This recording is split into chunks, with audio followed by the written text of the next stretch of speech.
NBA news here. Now, I want to read this because I don't want to botch it. According to our Adrian Wojnarowski, some training facilities are going to open up May 1st, and those are in states where stay-at-home orders of restrictions have been loosened. Now, in markets where they're still more restrictive, the NBA is telling teams the league will work with franchises to find alternative places to train. Isaiah, what are your thoughts on this approach? I think it's a good approach in terms of in some states they may open up. I think we're learning more about the virus. I think we're learning more about what we can and can't do. The only thing that I would worry about is that in some of the states that are open and the facilities may be open, from an athletics standpoint, it does give some teams a competitive advantage if you were to start back. Because the facilities that they would have the access to in terms of training, in terms of working out, those teams, those players would have a competitive advantage over the other opposing teams whose state or facilities wasn't open. I love the idea. And Isaiah, before you get off these airwaves, please allow me to readdress your point about Edwards and Sally and them being on the Chicago Bulls team, because I didn't want to chime in and interrupt with the delays, but I got to get on you about something there because I'm not buying that one. But let me get to this NBA stuff real quick. I love the fact, Max and Isaiah, that the NBA is doing this only from the standpoint that, again, I think it speaks to the reality that we'll likely have an NBA playoff this coming summer. That's what I believe this is about. I think this is a great sign for that. I'm not sure I'm with you, Max, in terms of the speed with which this has happened, because we both still agree we don't think that states should be opening up anything at this particular moment in time. But I do love what it says. It says that the NBA is hell-bent on moving forward. I think that as progress continues to be made, that this says we're going to have an NBA playoffs come the beginning of July. That's what I believe. I hope so. I mean, I want to see basketball. I want to see the guys compete.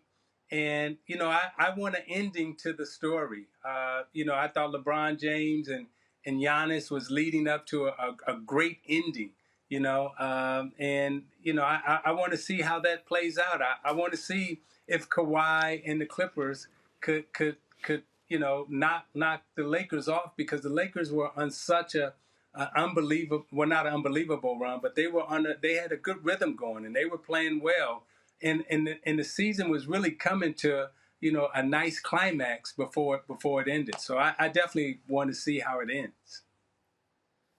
Isaiah, I hear what you're saying about how the one of the issues with opening it up and doing it the way it's being proposed is that it gives some teams an athletic advantage, a competitive advantage, if they have more access to facilities and everything. But playing without fans is imperfect, and that would be what you mentioned would be imperfect. But as I sometimes say on this show, the perfect is the enemy of the good.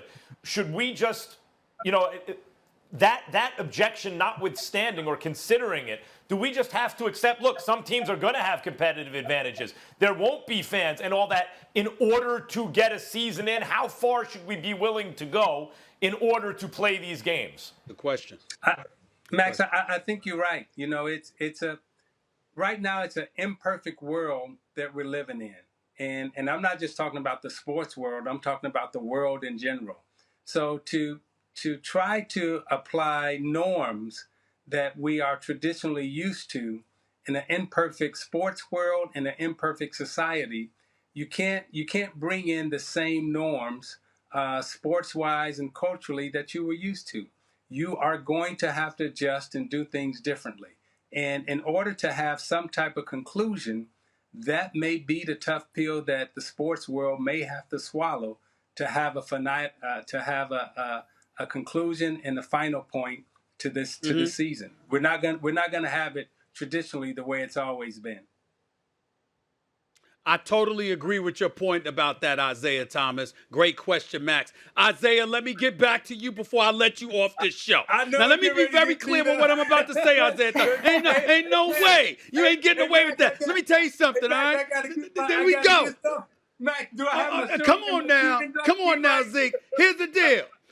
I will give you all the credit. The masters from Berkeley and everything before he said it, too.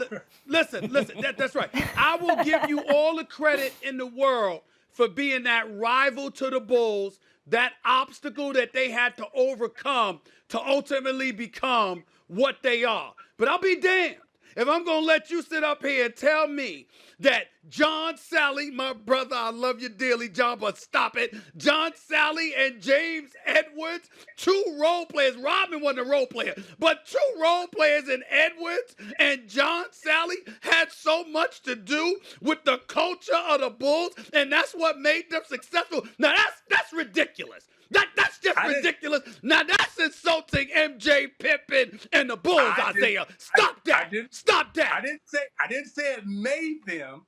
I said that the philosophies that we had from an intellectual standpoint, okay?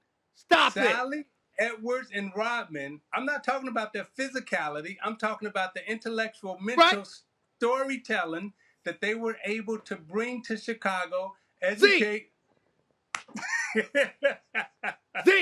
Zeke, Rodman came for the last three.